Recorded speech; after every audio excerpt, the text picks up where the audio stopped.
Hello Math Wizards! So now we are on the last part of our solving quadratic equations. So ngayon naman, last method na tayo. So nung nakaraan, we solve by completing the square. So itong dalawang huli na to, pwede siyang gamitin sa kahit anong klaseng quadratic equation. Okay? Unlike kapag extracting square roots at saka yung factoring, hindi siya pwede kapag not factorable yung kanyang equation. Or kung yung quadratic equation is a complete quadratic equation, hindi natin siya masasolve by extracting square roots. Unless tayo ay magko-completing the square muna. So for now, kailangan magsasolve tayo and we will derive the quadratic formula. So let's consider ax squared plus bx plus c is equal to 0. That is a quadratic, the general form of a quadratic equation. So let us solve by using, solve natin siya by using completing the square. So you have ax squared plus bx, isolate negative c, and divide it by a first pala. So x squared plus b over ax is equal to negative c over a. Now let's complete the square. So x squared plus b over ax plus blank is equal to negative c over a plus blank. Okay, ngayon, divide the coefficient of the linear term by 2 or multiply it by 1/2 and then square it. So magiging b over 2a raised to 2. So magiging b squared over 4a. b squared over 4a. Okay. So for now, ito ay magiging square of a binomial, that is x plus b over 2a. Continue, magiging c over a plus b squared over 4a. So kailangan magkaroon ng magiging 4a squared pala. So kailangan na magkaroon ng 4a squared yung denominator. So multiply tayo ng 4a sa numerator at denominator. So magiging x plus b over 2a raised to 2 is equal to negative 4ac all over 4a squared plus b squared over 4a squared. Okay, so ngayon, combining the two fractions, you will have x plus b over 2a raised to 2 is equal to, unahin ko yung positive, b squared minus 4ac, pareho lang yun, all over 4a squared. Now, extract the square roots, get the square root of both sides. X plus b over 2a is equal to the square root plus minus square root of b squared minus 4ac all over 2a. Lipat ko yung b over 2a. So, x is equal to negative b over 2a plus minus square root of b squared minus 4ac all over 2a. Combining the two fractions, you will arrive with x is equal to negative b plus minus square root of b squared minus 4ac all over 2a.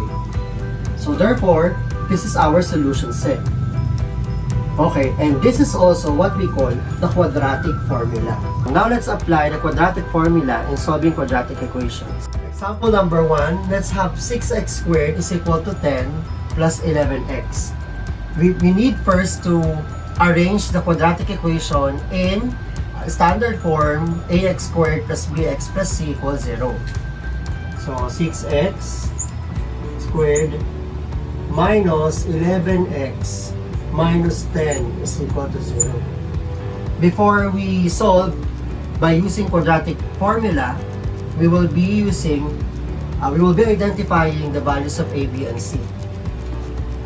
A is 6, b is negative 11, c is negative 10.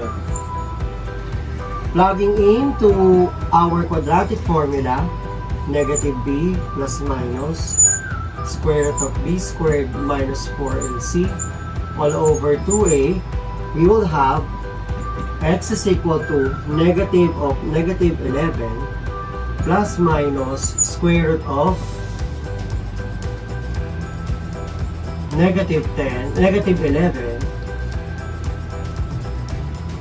negative 11 squared minus 4 times 6 times negative 10 all over 2 times 6.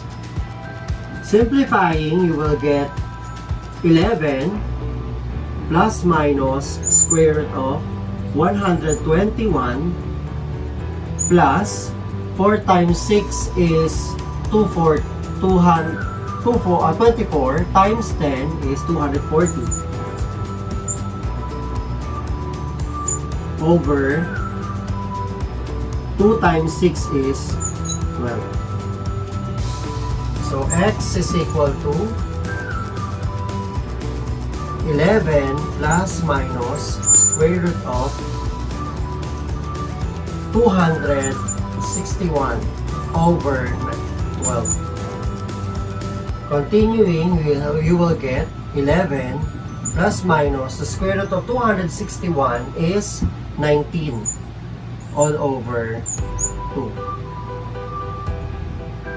Continuing, you get x is equal to 11 plus minus 19 all over 12. X is equal to 11 plus 19 all over 12, or x is equal to 11 minus 19 all over 12. X is equal to that is 30 over 12, or x is equal to negative 8 over 12. Continue, x is equal to, you will get 5 over 2, or x is equal to negative 2 over 3. Therefore, our solution set will be 5 halves and negative 2 over 2. Now, let's have example number 2. So, in the given equation, the coefficient of the linear term is 5 over 3, a fraction. So we need first to eliminate the denominator by multiplying all the terms by 3. So multiply by 3. So you will get x squared plus 3x squared plus 5x plus 3 is equal to 0. In this case, you will identify first the values of a, b, and c and plug in it or substitute to our quadratic equation or quadratic formula. So, a is 3, b is 5, c is 3.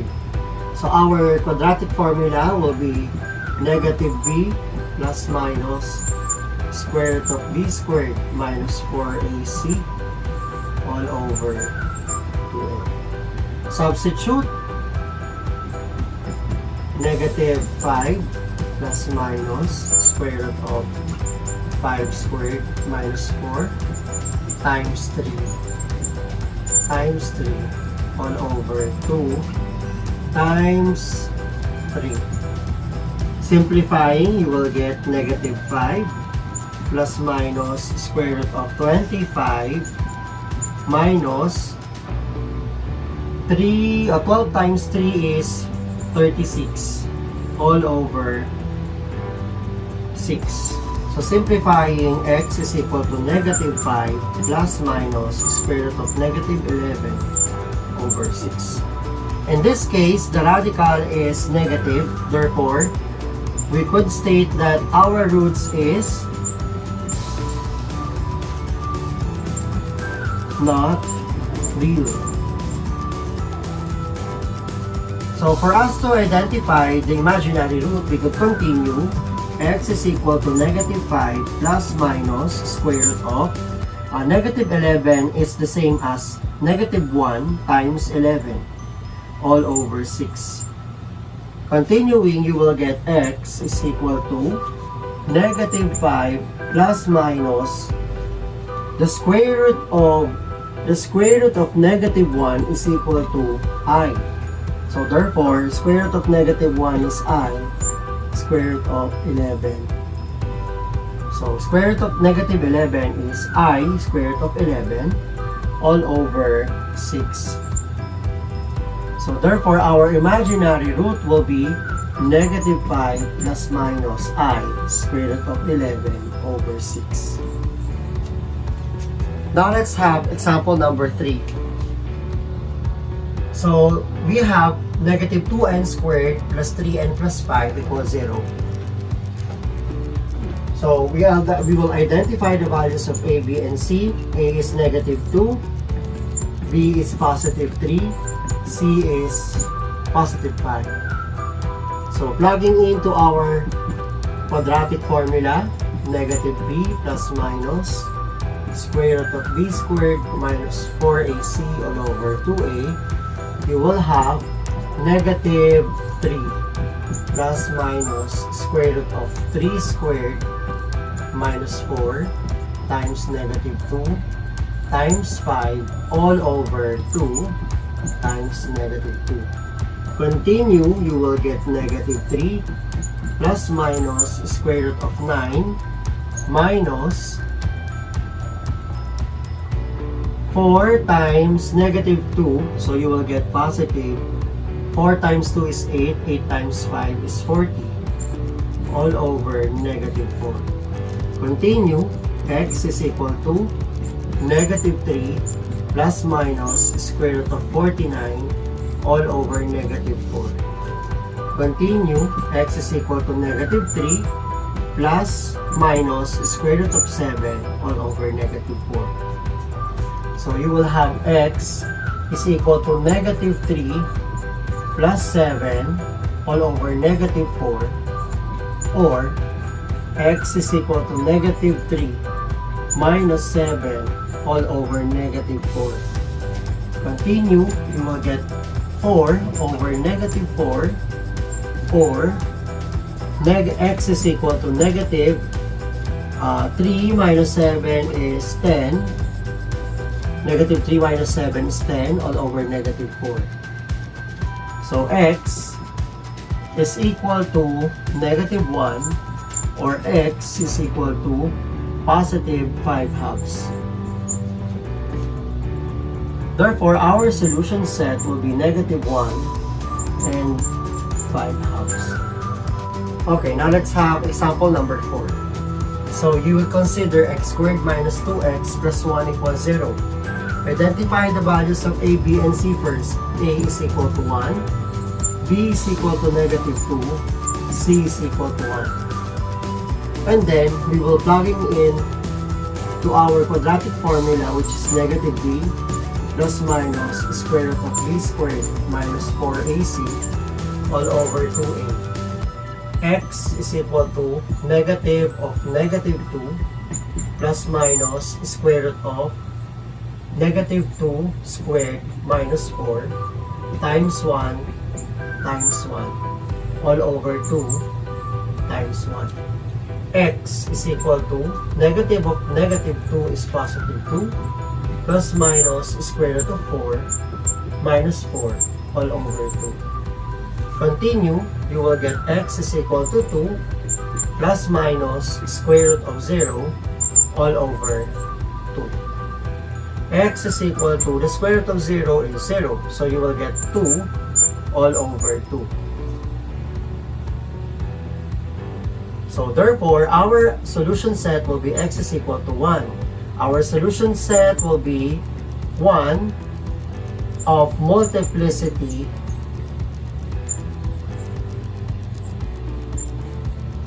of 2. In this case, since we only have one real solution, therefore, we will write 1 of multiplicity of 2. Example number 5. Now let's have x squared minus 6x plus 7 equals 0. So identify first a, b, and c. A is 1, b is negative 6, c is positive 7. Plugging into our quadratic formula, which is negative b plus minus square root of b squared minus 4ac all over 2a, you will get x is equal to negative of negative 6 plus minus square root of negative 6 squared minus 4 times 1 times 7 all over 2 times 1. Continuing, you will get negative of negative 6 is positive 6 plus minus the square root of 36 minus 28 is equal to 2. Continue, x is equal to 6 plus minus square root of 8 all over 2. In this case, you will solve for the square root of 8. Square root of 8 is equal to, you will think of a factor of 8 that is a perfect square. So that is 4 times 2. So you will lead to the square root of 4, which is 2, square root of 2. So 6, going back to our solution, 6 plus minus square root of 2, 2 square root of 2 all over 2.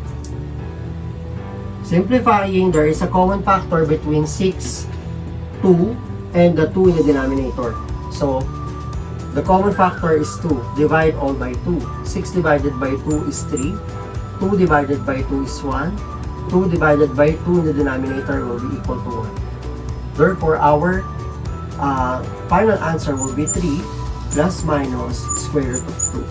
Our solution set will be 3 plus minus square root of 2. Okay, try answering our exercises here and then we'll check on the next video. Like, share, and comment your suggestions on the comment box below, and don't forget to subscribe. To get notified with our latest videos, just click the notification bell.